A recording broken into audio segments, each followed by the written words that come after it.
Hello, I am Apostasy, and welcome to Secular Soapbox. I am joined by my amazing co host, Baphometal, and tonight we are excited to welcome our guest, Eric, from the YouTube channel Skeptics and Scoundrels. Eric is a former Jehovah's Witness, now atheist. Please feel free to interact with us in the chat during the show and give this video a thumbs up. Also, if you like what we do here on Skeptic Haven, please subscribe to our channel so you don't miss out on all of our great content. Let's start the show.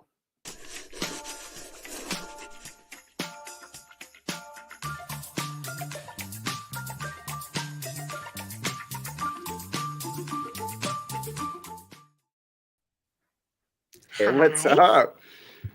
See, Nothing, you call me an amazing amazing co-host. co-host. That did not take you long at all. No, I can type very fast. Thank you. How are you? Typing in school? Because I did. I'm doing very well. How are you?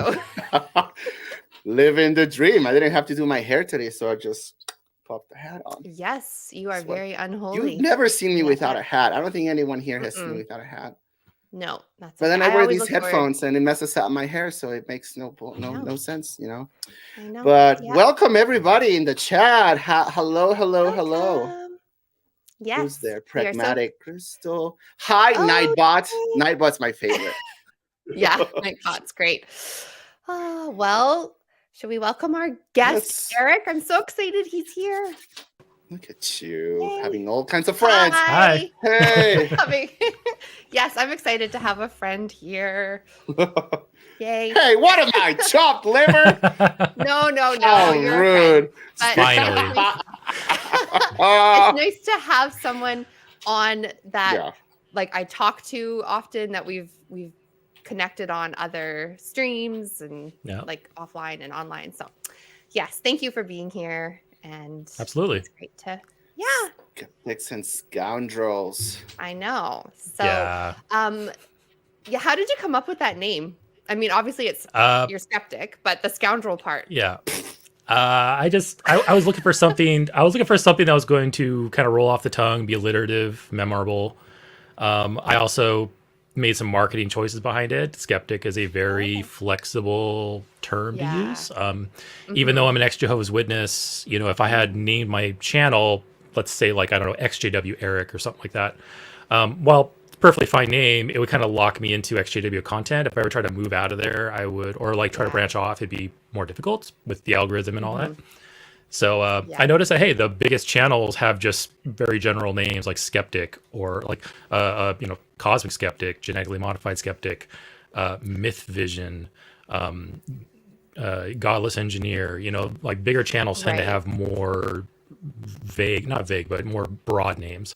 So, and it was fun. It was alliterative. I looked online and was like, hey, nobody has this name. I'll go ahead and snatch it. And so I did. That's perfect. And here you are on Skeptic Haven. So Yeah. another broad. Yeah. I Oh, yeah. was Skeptic wondering if you Haven. could shorten Yeah. my podcast name. Dang. No. So I have a Yeah, you have a podcast, great and it's a long name. It's the Burning Eden podcast, so it's not as catchy as Skeptic Blank. Burning Eden's pretty good. That's pretty metal. Oh, it's fantastic. That's a pretty metal name. Yeah. I know. I saw a guy with a shirt today. The shirt said "Rotting Christ" on it. I think is Yes, that a metal band? Yeah, They're from I saw Greece. him in a professional environment, and I was like, it was an office, and I was walking by, and I was like, nobody has a cow about you wearing that here. That's amazing, you know. Yeah, it was pretty awesome. But I never heard it. I'm not a metalhead. Like I've occasionally listened to metal, but I'm like super metalhead. So I'm still like every once in a while I'll see a metal band name, and I'm like, that's awesome. That's a thing, and that's awesome. You know, yeah. Rotting Christ is great. Awesome. Yeah. The They're not as Christ? brutal as their name. They're actually very melodic. So Yeah, check yeah, them out. Yeah, I should. I think the only metal I've really listened to at any length is I don't know if they count, Apocalyptica from like 15 years ago. There's a YouTube metal guy. I think his name is eRock 36 or something like that. And he remixes TV shows, video game music, and like really awesome metal. Cool. He's done The Witcher, he's done Skyrim, he's done I think Mega Man, he's done all kinds of great music and metal. And he's pretty big on YouTube. He's probably got several hundred subscribers. But that's probably the closest I've come to like being like a consistent metalhead. Every once in a while, my wife will put it on the car ride, and it's like, okay, yeah, I can do this. Gosh. It's called Rotting Christ. Yeah, Is that and what it's called? You just typed it in the chat. I was like, okay. Yeah, and oh, I just saw it in the chat because okay, that's an interesting name. Oh, yeah, there we go. Yeah. Okay. Well, so I get tunnel vision when I'm streaming, so I usually ignore the chat. Oh, okay. That's fine. You can totally ignore the chat. We just Am I breaking say up? hi once in a while. A little bit. Pardon?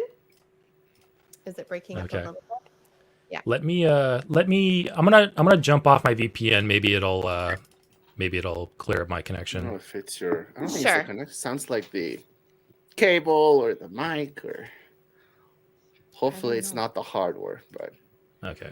Is it Stacy or is it us or is it me? Stacy's the one that's like freezing I up don't on know. my screen. Is it? not for I me. don't know. Oh, okay. It's got to be me then. Really? Okay. All right. Let me try this. Ah, that's the The- problem with live, right? Oh, now he froze. Oh, he did he's frozen freeze. in Okay. time. He is. Okay. Yeah. So I should be hopefully back. Yeah. And now you're pixelated. all right. Well, maybe it'll Oh. clear up. Okay. So can you hear Hopefully. us okay? Okay, good. Yeah, that's a bit better. Yes, I hear you. That's Okay, okay. great. Sweet. I think we're better. Okay. All right. So the reason why I wanted to have you on was obviously because I wanted to have you on, but then I saw your I know that's such a great intro. Don't laugh at me. But I'm laughing with when I you. okay. Was because you did a video called Are Demons Out to Get You? And so when I watched that video, and I know you've done a lot of talks about demons since then, because you've been on Deep Drinks and you've had Yeah, it's been, David yeah. on. And so you're like really demoned out right now. But I'm sorry. But I thought it would be really interesting to talk about it because Sure. with my background in evangelical, I mean, I want to give a bit of a background to our audience too, because you're an XJW. But the more we've been talking to XJWs, there's been such a connection with what they believe and what evangelicals believe. And there's like such an overlap with the supernatural and the demonic and all of that. So I wanted to just touch on that. And I also wanted you to share the AI photos that were generated. Oh yeah, absolutely. Maybe some people haven't seen them. And I know Bath has not seen them. But I just wanted to just kind of talk about that. And Sure, yeah, other that sounds things great. too. But yeah. So hi. Okay, yeah. So yeah, you're right. It is kind of been well, we're now a little bit into May. It's been like 5 or 6 weeks of just demon focused content Demons like on my channel. non-stop. Yeah, it's All like demons demon month all the yeah. time.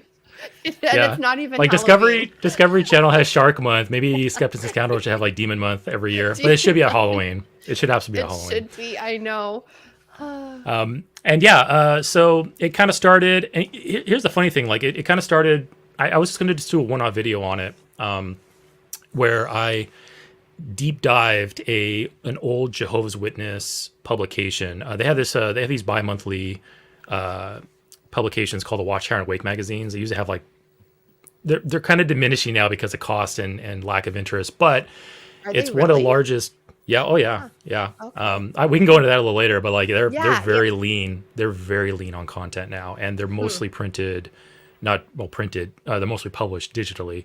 They're no longer really publishing as much as they used to with Is the this the physical print. Watchtower?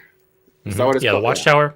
The Watchtower magazine, and then there's a companion magazine called the Awake magazine. And the Watchtower is the more kind of infamous one because it's what the actual organization is named, and it's much more focused on the actual religious part of their doctrine. The Awake magazine's more on current events and science, but is always with the slant Science. towards Stop it. Yeah, it's always with the slant of, oh, look how great God is. God made it this way. Or like when it comes to world problems, like let's say global warming, it'll always wrap around with, and that's why one day God will fix it. And it's like, Right. Yeah, that's kind of what the Awake magazine is. But anyway, back in 1986, they published an article, well, a whole issue on the occult and the supernatural. And in the middle of this magazine is a 3-page article from a guy. Well, it's an anecdote from a guy named Ralph Anderson who talks about his lifetime of interacting with demons ever since he was a kid, basically. And I basically just tore this article apart. Basically boils down to these are just anecdotes. There's no evidence here. The magazine is completely ignoring plausible explanations like, mental illness or coincidence or all kinds of other, things that I cover in the video. It frames this anecdote as this was a problem in my life until I found God and it got better. It didn't get fixed. It just got better. And, 1986 article, I was 7 years old when this magazine, I take that back. I was 5 years old when this magazine came out. I remember reading it a few years later when I was like, around 10, 11, maybe preteen. And this kind of crap was frightening. It's like you're taught about what these demons can do to you when you're awake, when you're asleep, how praying to God doesn't necessarily help. Praying to God might help a little, but it doesn't like fix the problem. And so anyway, really frightening stuff growing up and under the impression that, hey, demons are out there and they can get you at any time and anywhere. And did you buy something at a garage sale that might have come from a demon-possessed household because that's their gateway into your household? Yes. And just all kinds of craziness around the whole demon mythology that really dictates people's actions on what they purchase and who they interact with and what they watch on TV and all these things. Anyway, so I made a video and just tore this apart. It was a 45-minute, tore the whole thing apart. And then came the idea, maybe a demon tier list video would be nice. So I got with David from Deep Drinks. We did that. I had a live stream or two since then. Also, I had one with Ember and Nitty talking about just an exorcist talking to Sean McDowell and just pointing out how full of hot air the guy is. So yeah, that's been kind of the past month and a half. It's been like the month of the demon. Yeah. Right. So that's where I mean, like, there's an overlap between what the JWs believe and what Christians believe. Yeah. And you mentioned like 1986, and that's kind of when the satanic panic really was in high gear. Yeah. So there was a lot of that in my upbringing. So was there a lot of satanic panic in your upbringing? Yeah. I'd say probably because of what you purchased and what you watched on TV. Yeah, Yeah. there definitely was. So we didn't call it as such. For the most part, the Yeah. witnesses shy away from any like worldly trends. So they won't like pick up the worldly lingo, satanic panic, but they will basically, latch onto those things. If they can angle it as a preaching topic to people, they'll latch onto it and angle it that way. But for the most part, yeah, the witnesses are also, they get swept up into that. They, like I said, they believe that Satan and his demons are in control of this world, and not just in control of this world, they are in control of all false religion, i.e. any religion that is not Jehovah's Witnesses. Oh my God. That includes all other denominations of Christianity, anything that's non-Christian. That's all Satan's organization, Satan's tools, and that's why there's like so isolationist, because they're like, that's Satan's controlled organization, and we stay away from that. So here's I have a question. Sorry, I didn't mean to like Sure. interject. Yeah, go like ahead. that, but who gives Satan his power? Obviously God, right? Yeah. I think. Well, there we are. Yeah. So Satan and his demons, according to the witnesses, are all fallen angels. So Right. God made angels. Just like in Christianity. God made angels. Angels all have certain amounts of power. One example that I use is the angel that killed all the Assyrians, I think in First King. One angel overnight killed 185,000 Assyrian soldiers as they slept. Like that's how powerful just one of these creatures are. But when they become demons, when they break away from following God, I don't know how that process works. Either they came down before the flood and had kids with all the pretty women. That's when they became demons, or they just throw their hands up. I don't know what the process is. Is there like a debrief? Is there a firing process? I don't know. Anyway, They punch the clock. Sometimes I wonder what the office bureaucracy in heaven is like. Like when a demon, does a demon lose his union benefits if he leaves? Like I don't know. Anyway, You have to go through HR. Yeah, you have to go through HR, right? There's a debrief. You have to Hand turn in in your your computer and your resignation. laptop. Yeah. And maybe there's a non-compete clause for a few years, like, hey, I won't start any new religions except, So anyway, but angels were demons, and demons could destroy armies overnight. That means demons can do the same thing, right? Or does God say, well, okay, you're a demon now. I'm taking away some of your powers, but you can keep those other powers and do whatever you want with them. So if true, that means that whatever demons can and do on the earth, God approves. And God made that choice because he chose to leave that subset of powers with those demons. So in my example of Ralph Anderson, when the demon was punching him in his sleep, or the demons were punching him in his sleep, that's a power that God allowed those demons to keep. So God's responsible for those demons punching Ralph Anderson in his sleep. And there's lots of other, that's a mild demon anecdote. There's lots of other more extreme ones. And if true, God allowed those demons to do that, like explicitly, because God chose to let them keep those powers. Makes sense. Here's something that I wondered when I was still a Christian, and I mean, now I think it's all bull, but I still kind of wondered this. Were the angels only given that opportunity to defect that one time, or is there continuous free will for the angels That's a good question. to be fallen? Because there's they just be like, okay, here's the one chance. Yeah, that's a good question. Because with the witnesses, there's like kind of two focal points in the Bible of angelic rebellion. Well, maybe three if you count Satan. So the first one is when Satan rebelled. The second one is when the angels, certain set of angels left heaven to get with the earth women to make Nephilim.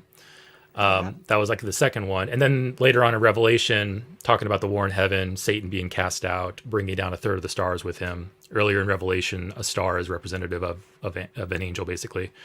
So if that's to be taken literally, 1/3 of all angels have fallen and become demons. So when that happened in history, there's no real clear definition on.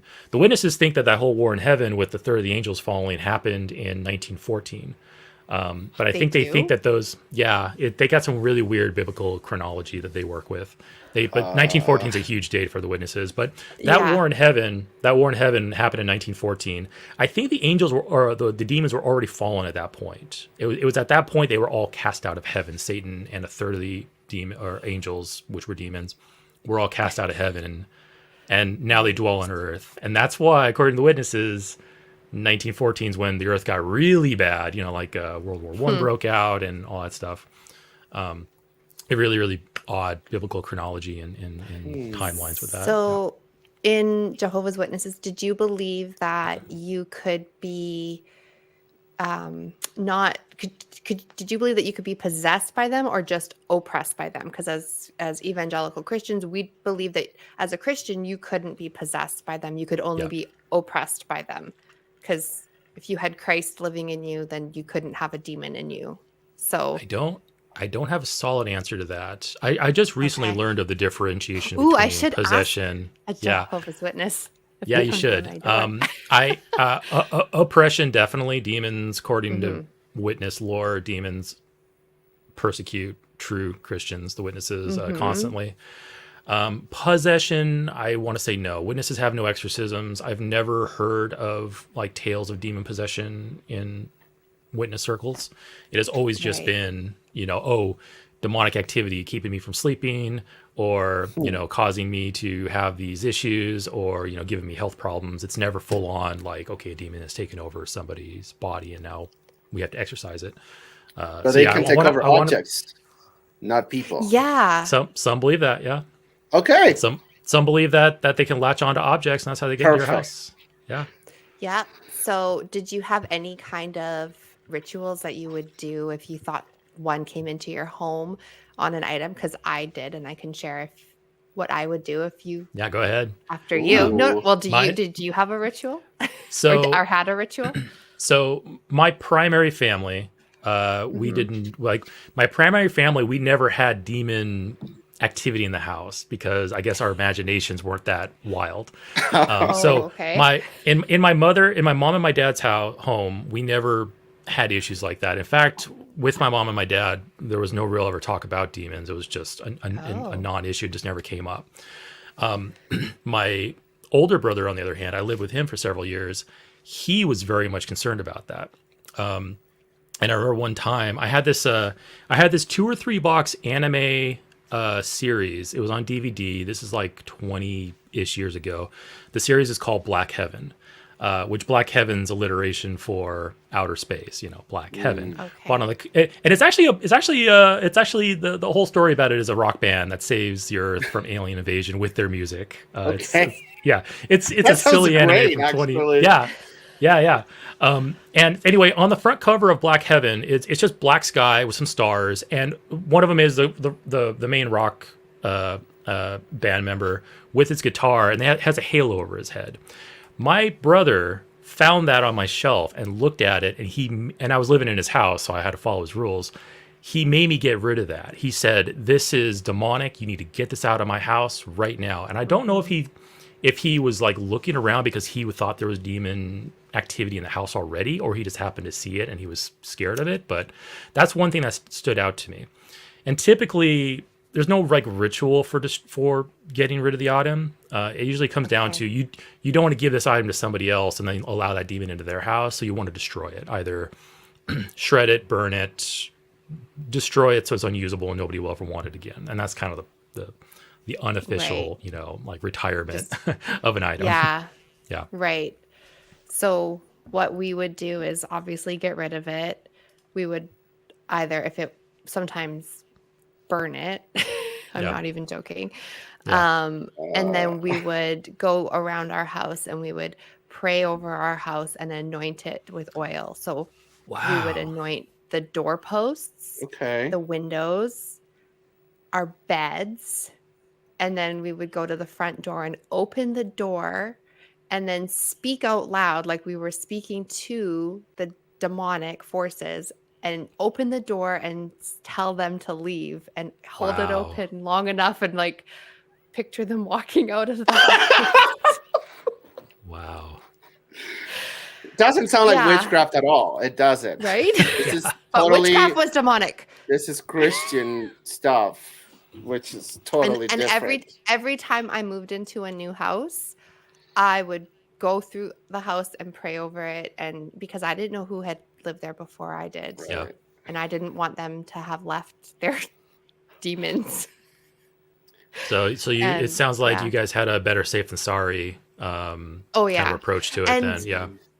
I had moved into a brand new built townhouse, and I thought, I don't have to do this here because no one's lived in here. But then I was like, no, wait, I have to do this because all the workmen that built this house, I don't know what they brought in here. Yeah. So they might have been listening to heavy metal while they're building your house. You don't know. You never know. Wow. Maybe the lumberyard owner was a Satanist. Maybe maybe the frame of the house is demonized. Like, how do you handle that? Yeah, exactly. And then one summer we even rented out our townhouse on Airbnb because it was a brand new, really nice townhouse. And so we did that for a summer. And then I went and did the whole anointing with oil afterwards because I was like, I don't know who was here. Oh my God. Yeah. Wow. Yeah. I remember when I was little, we moved into a new house. My mother is Catholic, and her brother, my uncle, is a priest. So he did like a whole fucking mass, excuse my language, a mass at the house to bless the house. I'm not even kidding you. Yeah. Oh my God. I remember as a kid, I was like laughing with my brother because like, this is dumb. I know someone who's done that in their house. They had their priest come over and to bless the house. Yeah. And then he starts spraying like the water with the thingy and holy water. Interesting. Anybody in the chat? Kind of along the same. Sorry, didn't mean to talk. Yeah, over no, here. that's kind of like. I was just gonna ask people in the chat if anybody has had a similar experience that where you've prayed over a house or an item. Let us know. We'll read your comment. Yeah. Oh, this is great. Oh, Melody said, I put oil crosses all over my house on windows and doors. Yes, I would do the cross with my finger. And then you could still see them sometimes because it was olive oil. So like I had Wow. damaged Olive the oil. wall. Is it That's extra basically Yeah.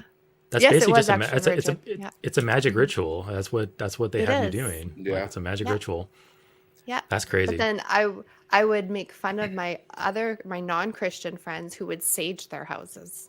I'd be like, oh my gosh, that's so demonic. We I'm a use fan olive of oil like true Smudging. Christians. Smudging. My friend does Yes. a smudging thing. That's what I Yeah. mean. Yeah, they She like likes- smudging with sage. I would be like, that's so demonic. Why would they do that? So smudging with olive oil, not demonic. Smudging with sage is demonic. Totally Yes. demonic. Wow. But can you see Who how would have known? ridiculous? Like you can't see that it's the same thing. You know what I mean? Like Yeah. Anyway, It's really hard to identify that kind of like we look like we look back at those things and we go, wow, that's really odd and bizarre behavior. Like what were we thinking? But when you're in the middle of it, when every day you're going to church or talking to somebody that believes, constantly reinforcing these beliefs, it's really hard to take an objective look at it. Witnesses, if you talk to just about any witness, they'll always say, yeah, of course, I view my religion objectively. And as someone who's been on both sides and listening to stories like yours, you can honestly tell those people, it's like, no, you have not looked at it objectively. If you're doing these things, you haven't looked at it objectively. Like, I'm sorry, you just simply haven't. No. Especially when you compare it to, competing religions or competing rituals. And then, if one is obviously a demonic ritual and the other one's obviously not, then like, yeah, you can definitely tell when that person has or hasn't like really thought about it. Because that's kind of what I like about like the street epistemology approach is you can do things like that. You can start deconstructing and then just swap out something in the conversation. Like one idea I'm kind of playing with is, for example, Christ dying on a cross. Like, what if we lived in a timeline where everything in the Bible that supposedly happened already happened the way it's described, except instead of Jesus dying on a cross, he died choking on a bagel? How would that change anything in your religion? Like, he still died for your sins. He still was persecuted. He still preached. He still performed miracles. He still 99.9% of all that story still happened, except the method of death was different. How would that change anything? And it's like, if you really look at it, it wouldn't change anything if Jesus died joking on a pretzel. It would make the religion a little more embarrassing to preach, but nothing would change about it. So why is one better than the other? Why is the torture stake better? Or I'm sorry, torture stake. Jehovah's Witnesses. Why is the cross better than choking on a pretzel? So funny. Last year at the Atheist Convention, Seth Andrews did a presentation on blood ritual. How I saw Christianity was a blood ritual, and he brought up that funny scenario, right? Like, what if it would have been a firing squad? What if it would have been a noose or lethal injection? Yeah, would you be wearing like a noose necklace? Yeah, wear a noose necklace, or if he died choking on a pretzel, I would love to see Christians wear pretzel necklaces everywhere. Do the sign of the pretzel on your chest. Shirt. Oh my goodness! And then how do you do the Holy Trinity? Wouldn't fit there. It would be something else. Well, pretzels have 1, 2. There's 3 holes in a pretzel, right? There's 3 loops. Yeah, it fits better than the cross. Yeah. Okay. Yeah. Fair enough. That's true. So I have a question. Did you grow up as a Jehovah's Witness or? Yeah. Okay. Yeah, I was born and raised in it. My mother was a witness when I was born. My dad was converting to it when I was born. And I spent the first 26, 27 years of my life in it till finally. Wow. Circumstances had it where I moved to another state away from family and all the social reinforcement that I had experienced my entire life. And within 6 months, I went from Jehovah's Witness to agnostic to atheist. It took only 6 months. It's amazing what moving away can do, because that's so much like my story. We moved away and it was just like, boom, wow, you can think. All you need is some breathing room. That's really a lot of people. It's all you need, and that's why witnesses are very keen on keeping you in their circle. You go to meetings. Back in my day, it was 3 times a week. Now it's like 2 times a week. But 3 meetings a week. door-to-door ministry, daily Bible study, daily study with your family. I worked for a witness, so every day at work, he was actually the presiding overseer of the congregation, like the top elder in the congregation I worked for. So every day when I was at work, I was working with him. We were installing floors. So yeah, you're just immersed in it. You can't see the forest for the trees because you're just so busy with witness stuff that you can't take a moment to say, hold on here. The people that do in that environment do manage to break out. I really envy, because I couldn't. I had to coincidentally move away on my own with no goal of leaving, just move away and just just luck my way into a circumstance where I was able to wake up. So I was lucky to get out, I think, because it wasn't any like intellectual process at first for me. I just happened to be away from it, and I just happened to start waking up. And then once I woke up, that's when I started learning and saying, okay, why was I duped? Why do I think this is not true? And that was 14 years ago now. And so I've done a lot of learning and a lot of studying since then. And I'm still in the process of growing out of it. I don't think I'll ever stop. Totally. But yeah, it was luck on my part. It wasn't anything special. I just got out because of circumstance. Did you have support or some type of network that helped you with the I was lucky in that too. So witnesses, like I said, witnesses are isolationists. So heavily discouraged not to have school friends. You can have friends at school and be friendly with them at school. Be sure to preach to them whenever you have a chance. But extracurricular activities, no. Going over to a friend's house after school, no. Football, band, going on field trips after school. Like if there's like a trip to like an amusement park on a weekend that the school is doing, no. So that's kind of what the pressure that we had as we were growing up. But thankfully for me, there was a brief 3-4 years in high school where I got pretty flexible with that rule. I got very friendly with some school kids, became really good friends with them because of shared interests, and we liked computers and games and anime and all that. And I formed friendships in high school that persisted for a couple years after I left high school, into my early 20s.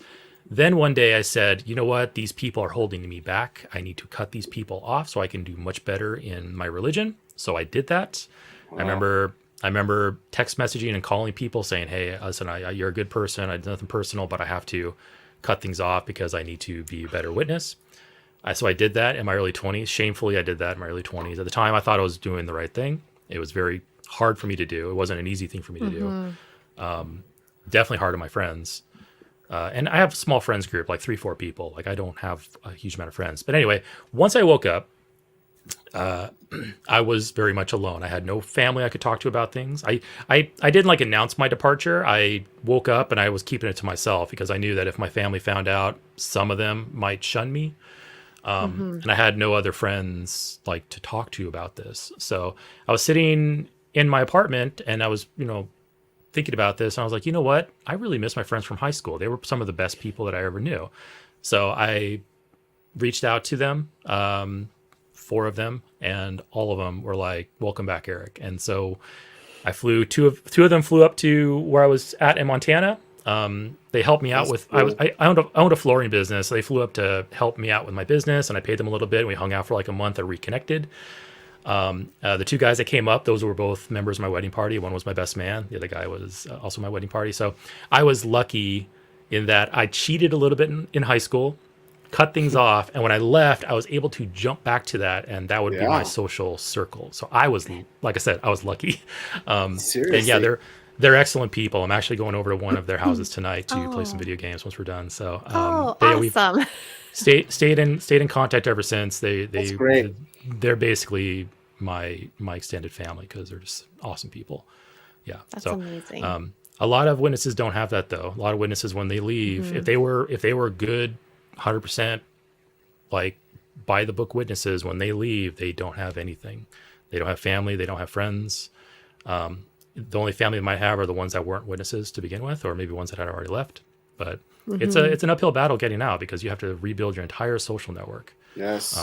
Yeah, but it's worthwhile though because it's a social network that you can rely on more than you can rely on a witness one, because witnesses are their association with you is always contingent on, Are you following the rules? Are you following the rules of the religion? If you step out of line or you don't, they cut you off, just like I cut off my friends. Yeah. So that's not real friendship, in my opinion. I think real friendship can No. weather a storm greater than that. Right. Yeah. Yeah. We have some comments that we want to bring up to the screen, right? Yeah. Yeah. So anti-theist, atheist. Aw. I actually thought demons were living in my bedroom when I was at JW. I was seriously terrified, traumatized. Yeah. I'm sorry. Damn. Yeah. And can she relate. has another comment. My mother has severely shunned me since I left JW's. Doesn't talk to me every day. Acts like I don't exist. Yep. Very sorry to hear that. She's being a good witness and a bad mother. Yeah. Yeah. Unfortunately, Last week we had Owen. Yeah. Yeah, last week we had Owen Morgan, the Telltale Atheist, on. Yeah. And he was talking about when he was excommunicated and he hadn't even stopped believing, excuse me, in the religion. And all he did at the time was just smoke a cigarette at a party and drink alcohol, and he was kicked out of his house. So yeah, that can happen. Yeah. So I hate it. I hate it so much. yeah. But I think this is a good segue really quick to tell everybody about recovering from religion, because you're talking about being shunned and not having a support network. There is this amazing organization called Recovering from Religion. If you go to recoveringfromreligion.org, you can also call them at 1-84-I-DOUBT-IT. That's the actual number, I doubt it. And they provide support and just peer support for those who are doubting their faith or leaving. And they can connect you to very small specific groups. Like there's ex-JWs, there's ex-Mormons, ex-Muslims, etc. It's fantastic. And they're all over the world. So recoveringfromreligion.org. Highly recommend that organization. So I have to coattail onto that. The Clergy Project also, I believe, is a good resource for those who are in leadership positions in their church, but then they wake up and you're basically in a position where your livelihood is dependent on you doing this still. And now you could potentially you could potentially be facing financial ruin. I've had a couple of ex-witnesses that were like, physically in, mentally out witnesses. We call them PMOs, because they have to go to the meetings because they're family, but they're mentally out.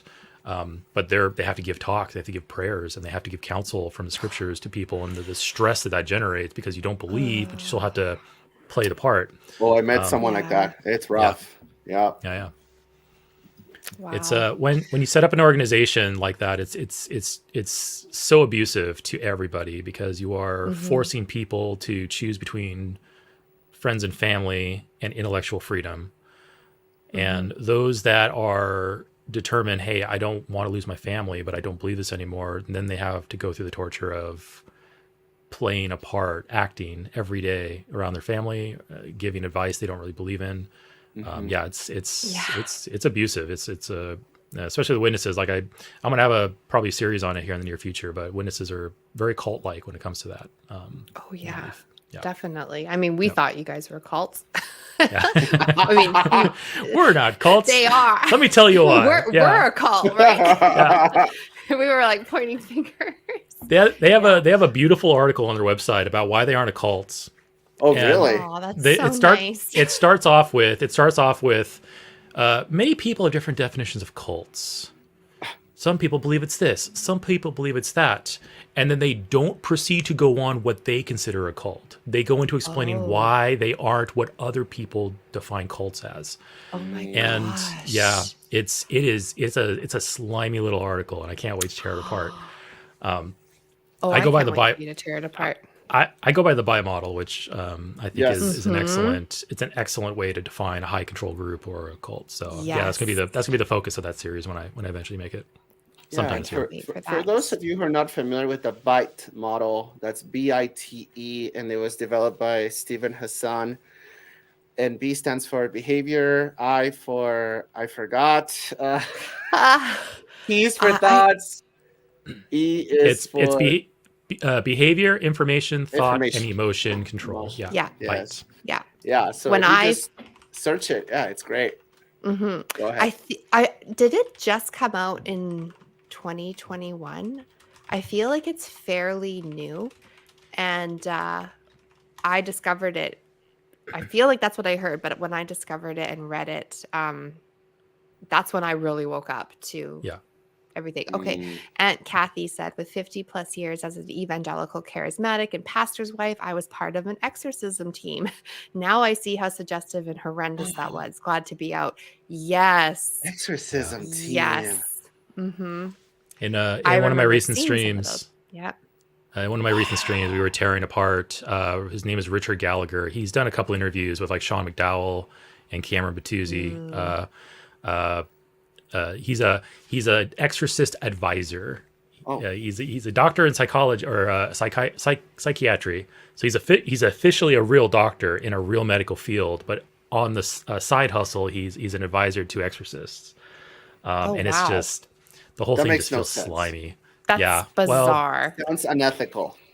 It kind of sounds like he's protecting his main career while engaging in these activities on the side and kind of limiting liability. But anyway, we've been kind of having some fun poking at that conversation because it's pretty bad. Yeah. I got to get back with Ember and Nitty and have our part 2 of that stream. But yeah, exorcisms are crazy. I remember, like, I dealt with a lot of, I mean, still do, it's just manageable now, but dealing with mental health my entire life and anxiety. And I remember being at times so scared to go up for prayer because I thought, okay, what if this turns into an exorcism? Because I had seen those at church, and you never knew who could do that at certain churches, especially the charismatic, Pentecostal. And I would just be terrified that maybe someone there would turn it into some sort of exorcism because maybe I had a demon. And that was even like 5 years ago. Yeah. So That's they kind of really, crazy. So, it is. like, I was scared. Is it Yeah. kind of akin to like Salem and witch trials? Like just one day you think that somebody would be like, she has a demon, and then Yeah. I was Yeah. really scared. Wow. I was really scared. Damn. Yeah. So, Bob Larson. Oh my God, that guy. yeah. Oh, that guy's cuckoo for Cocoa Puffs. We have a few more starred Yeah. chats. So, Titan Uranus. That name makes me Hey, laugh Titan. every time. It's called Uranus. Okay. Oh, Uranus, Titan Uranus. Okay. I should not talk sometimes. So just looked it up. Pretzels were made by a monk in northern Italy to symbolize a child What? praying with his arms folded across It his chest. fits. And that is so I didn't know that. interesting. It fits.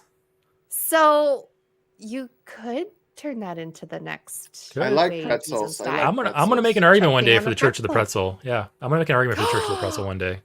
Do it. It'll be and like Interesting. communion. Forget wafers. Give me communion pretzels. Oh, Yes. Yeah. Speaking of communion, we have a question. Do JWs do communion?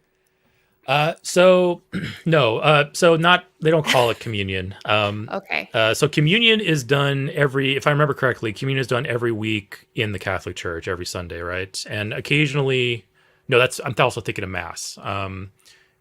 Communion is the process of eating the crackers and drinking the wine. Yeah. Witnesses do that once a year, and that's called the memorial or the memorial of Christ's death. It That's like lands your Easter, right? Yeah, it lands around Easter. I didn't know this. Witnesses go by the Jewish lunar calendar. So the Jewish date is Nisan 14, and it lands around. It's always the full moon of spring.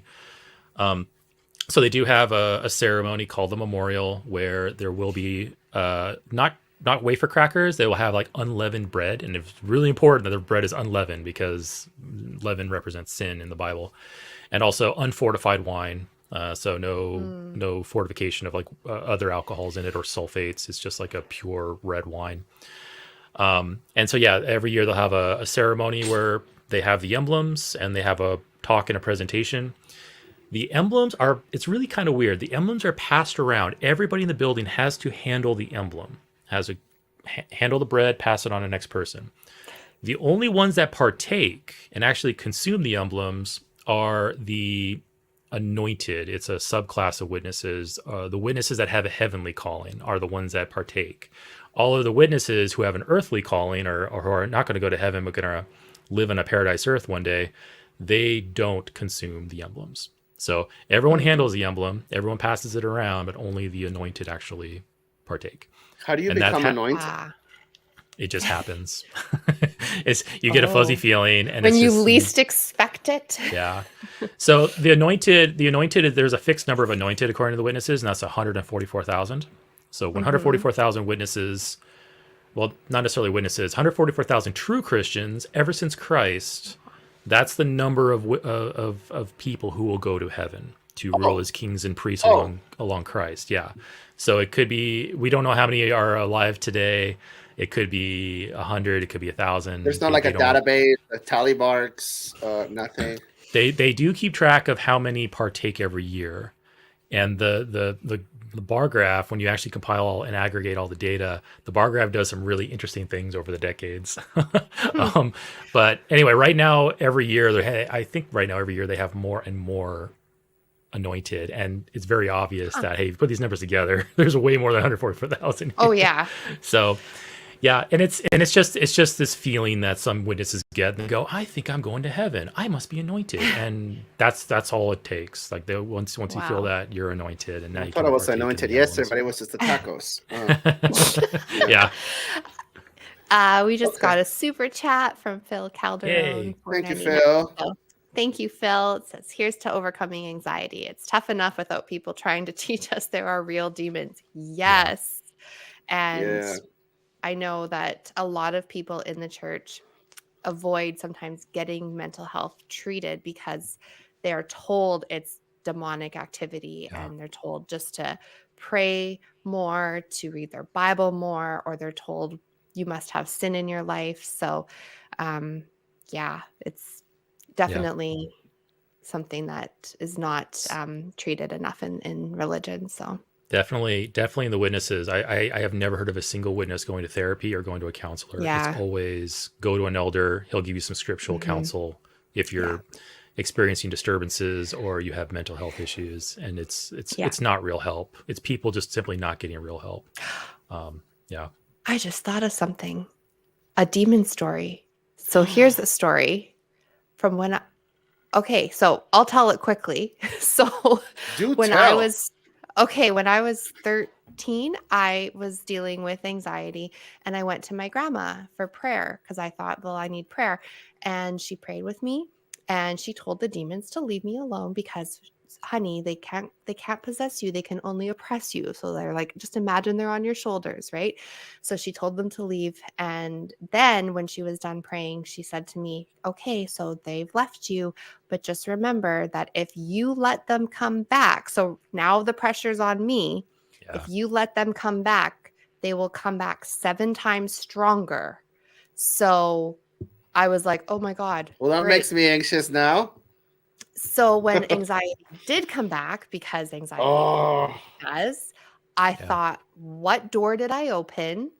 What show did I watch? What sin did I commit? And then I thought, great, now it's going to be 7 times worse. And I thought it was my fault. And then I kept thinking, okay, I must have done something really bad this time. And I never really did anything bad because I was so scared of just sinning in general. So I bet that added stress. I bet that added stress 100%. of being sorry. convinced that it was your fault, that probably added more stress and thus fulfilled the prophecy.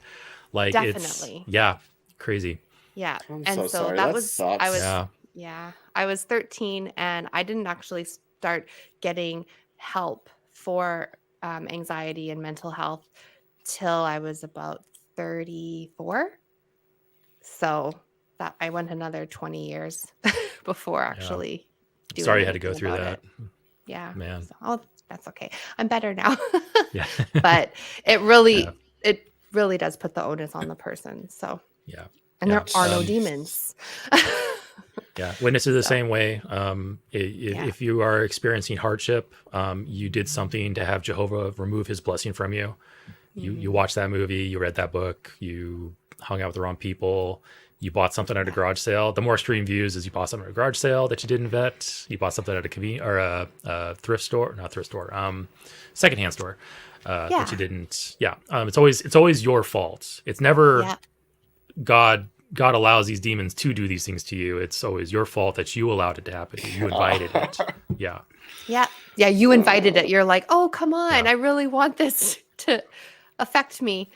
Alma says the JWs have articles where they say, as a JW, you should not listen to people outside the religion because even the ones that seem nice are manipulated by the devil. Well, that's not culty at all. What are you talking about? I don't know where people come up with this idea that it's a cult.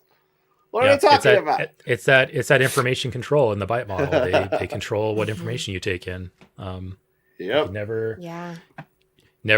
go and get advice from a worldly person that you can get from an elder with the Bible. Yeah. Wow. It's sad. Unreal. Do we have time for you to share the AI images that you came up with? Because for your tier, I want to see. It's some demon AI. Yeah, that demon AI. I was halfway done pulling it up here. There it is. Okay, cool. And then I can share my screen. I will try to share just the tab. I'm still live streaming. The tab. Chrome tab. Okay, cool. All right, I just shared an empty Chrome tab. Okay. I don't know if Kat has to allow it into the stream. She probably does. Yeah. Okay. So Kat, if you could just. Yeah. There we go. There it is. Thank okay, you. Cool. All right. So yeah. So for the demon tier list video that I had with David from Deep Drinks, needed some artwork. So we made some demon artwork, and this was all made with what's called Midjourney. It's an AI image generation program. You can try it for free on Discord. You can also pay for subscriptions. I'll start off with something a little low key and easy. Boom, there we go. So we were ranking demons from the Bible on a tier list. Rank S all the way down to rank D. Kind of figuring out, okay, what kind of demons had what powers and how would they, how effective are they and what they were doing. So this one here is actually not listed in the Bible. This is the demon Gabriel, or rather the demon impersonating the angel Gabriel, who supposedly gave Muhammad the Quran in a cave. There's many Christians who say that wasn't an angel giving Muhammad the Quran. It was a demon posing as Gabriel. So this was the first piece of art. What they would say. It kind of reminds me of Phantom of the Opera. For real? Yeah. There are some Christians who believe that, yes. You can actually... there's actually a whole website. I forget what the website's called, but it's something like Answering Islam or something like that. And they lay out exactly what they think about the whole Gabriel story. And this is one of the explanations they have because, hey, there can't possibly be a Bible part 2. Once Revelation was penned, we're done, this or like whatever. Fan fiction at its max. Oh, totally. Yeah. Amazing. 100%. All right. The next one is Julia. This is also another one that is not in the Bible. Oh my gosh. This is, that sleazy exorcist assistant, Richard Gallagher, he wrote a book on this whole thing, and this was like his case study, I believe, in the book. Julia is a pseudonym, but it's basically Julia was somebody he and his exorcist team were treating, and she had a demon problem. And so this was basically you go to Midjourney, you type in the chat, young woman possessed by demon, red, evil looking. You give it all kinds of like attributes for a picture you want, and it will generate you a bunch of options. And this was one of them. And I thought this was pretty awesome. That is so cool. Yeah, I want to try this. Midjourney. Midjourney. Me too. It's really fun. Yeah. Midjourney. Okay. All right, we'll get into some Bible ones. Here's Mary Magdalene. Oh my gosh. So not many people. Fun. Yeah. I know, right? That's a party I want to go to. No, Mary Magdalene. Mary Magdalene was possessed by 7 demons when she was introduced in the New Testament. Not many people know that. When you think of Mary Magdalene, you're like, oh, friend of Jesus, one of his followers. all that, but she was possessed by 7 demons according to the New Testament. So I go to Midjourney, type in, young woman frightened, possessed by 7 demons. It only generated 6. Maybe there's a 7th one somewhere in there. But That's okay. Yeah. Still all that pretty stuff. cool. Yeah. I'll share a couple more here. Oh, this one was Ralph Anderson's demon. This is also one not from the Bible, but this was Ralph's demon. Just demons were cool. supposedly tormenting Ralph his entire life until he got better with God. And then now they only torment him a little bit. That was literally the end of the story. Like, they aren't completely gone, but God's making it much better for us, which sounds to me like mental illness not being treated. Yeah. Got a couple more here. And yes. There was one. Oh, here we go. I'm going to save the best one for last. So Okay, I think I know which one you're saving for last. Yeah. So here's Abaddon. Oh, that's gosh. cool. Yeah. Abaddon is, according to some Christians, Abaddon's another name for Satan. There's a chapter of Revelation that talks about the earth opening up and smoke and salt coming out and all this craziness happening. And at the center of it is this demon named Abaddon, which many Christians interpret to be Satan himself. Wow. So this was just That's another one we... actually very freaky looking. I love it. Some of these I want that as a tattoo. That's cool. Oh, yeah. There's I'll show you Zipper Face. This was kind of a funny one. Oh my god. That looks like... There are some video. demons in the Bible. There are some demons in the Bible that are not named. There's just simply a story of this person was having these issues, was demon possession. Jesus came by and just snapped his fingers and poof, everything was better. Zipperface is the name I gave to this demon because he was muting his victim. I think it was a young... No, it wasn't. This one was a young girl. This was a man who was mute. Jesus came by, fixed the problem, and all of a sudden the man could talk again. And that was the proof that the demon was gone, that the man could now talk. So anyway, I typed in the AI. I wanted a demon with a zipper for his mouth, over his mouth, but it gave me this instead. So I went with this. Yeah, it gave me, because I think I put in demon, leathery skin, zipper for a mouth, evil, like all kinds of keywords, and then it gave me demon luggage. That's so.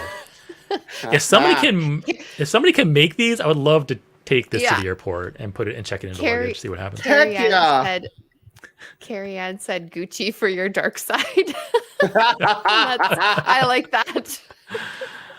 Exactly. All right, I got two more I can show. Okay. Here's Bubbles. Oh my god. Bubbles was a demon that was supposedly possessing a small child. I think this was the one where the woman approached Jesus. Woman approached Jesus and she was like, my child's at home and she's demon possessed. She's very sick. Yeah. And then Jesus couldn't just, out of the kindness of his heart, just fix the problem. He had to inject some racism into it. And he was basically like, well, you aren't one of God's chosen ones. You're just a dog. And then the woman said, well, even the dogs eat the crumbs that fall from the master's table. That's right. And Jesus was like, oh, you're so humble for being a dog. Okay, your child's fixed. Go home. And that's the story. Oh my god. Yeah, so that's Bubbles. Oh my gosh. Anyway, here's my favorite one. Garbage pail kids. Yes. That's what that chair said. This is my favorite one. Yeah. Yes, this is Legion. Everyone knows Legion. Yeah. This was Jesus and his crew came across a guy who was supposedly demon possessed. Jesus talked to the demon directly and basically said, what is your name? And the demon's like, I am Legion, for we are many, or we are Legion, for we are many. Supposedly many demons possessing the same person. Short conversation. Jesus says, okay, well, you're going to get out now. The demon's like, oh, don't send me out to nowhere. Send me somewhere. Send me to those pigs. And so for some reason, Jesus complies, sends the demons to the pigs, and then the pigs immediately go off a cliff and die. Yep. Okay, that's the story. But anyway, I typed in demon, pigs, swarming That's why story. Yeah. Jewish people don't eat pork, or Muslims don't eat pork. Well, yeah. Unclean animals. Yeah, I'm sure that was probably tied into the story for some reason. There's probably some symbolism there with that. But anyway, I love this one because it's just a really cool piece with swirling demon piggy things. It is really swirling demon piggy things. Yes. Oh, those are so good. I love it. And made a bunch of those, and I'm definitely. Very I signed up for a Mid-Journey subscription because I'm definitely gonna be doing more AI images for Yeah. future videos. Nice. Because it's like you don't have to. I feel for artists that are going to get shafted by AI. I mean, it's already happening. I feel for them, but you can't deny there's a very practical side of I can generate an image exactly how I want it or nearly exactly how I want it. Yeah. It belongs to me. In seconds. There's no attribution required. I can just generate it and use it, and it's easy. But I have artist friends. I feel for their future because it's definitely going to make things harder for them going forward. Yeah. Awesome. Well, this was a lot of fun. Yeah. Yeah, I had a to great hang time. out. Yeah. This So where can hour people went by really fast. it flew. Yeah. So where can people find you? Yeah, so my YouTube channel is Skeptics and Scoundrels. And my YouTube channel handle name is the same thing, just Skeptics and Scoundrels. I'm also on Twitter at Skept and Scound because there's a character limit for YouTube handles, so it's at Skept and Scound. But you can go to my YouTube page, find a link there, and catch me on Twitter. And that's basically my only real online presence right now. I'm not really using Facebook or any other platforms right now, not yet. But where are you going to be next Wednesday? Next Wednesday, I will be on the line with, I'm guessing it's going to be Matt Dillahunty. That's what Jimmy told me. So, I was supposed to be on the line a couple weeks ago, but they had some technical difficulties and the schedule got shuffled. But now it's going to be next week, Wednesday. And I'm excited and nervous. This is going to be... That's amazing, dude. So Matt Dillahunty was one of the first people I ever watched when I started waking up. And I remember watching those old early episodes of the Atheist Experience back in in 2009, I started watching, and these episodes were already a few years old by then. And I've devoured Atheist Experience content and Matt Dillahunty content since then because he just makes sense and all that. So he'll hate to hear this from somebody, but he's kind of a hero of mine. I know he's not a perfect individual and he's got his flaws, but when it comes to being an atheist and waking people up, he's amazing. And so it's going to be very fun, I think, to spend some screen time with them. I'm very excited. Yeah, I can't wait. That'll be exciting. I started watching the Atheist Experience when I was in college around 07, 08. That's when I started discovering the Atheist Experience. And it was so cool because I got to meet him in person last year in Atlanta. Nice. It was pretty awesome. Yeah. Nice. Yeah, about 2009 is about when I started too. And about that, cool, same time. Awesome. Well, when our show's over next Wednesday, I'll hop over and come in the chat and watch you. So I'm excited. But Baph, where can we find you? You can find me in this horrible dumpster fire app called TikTok. You can just look me up, Baphometal.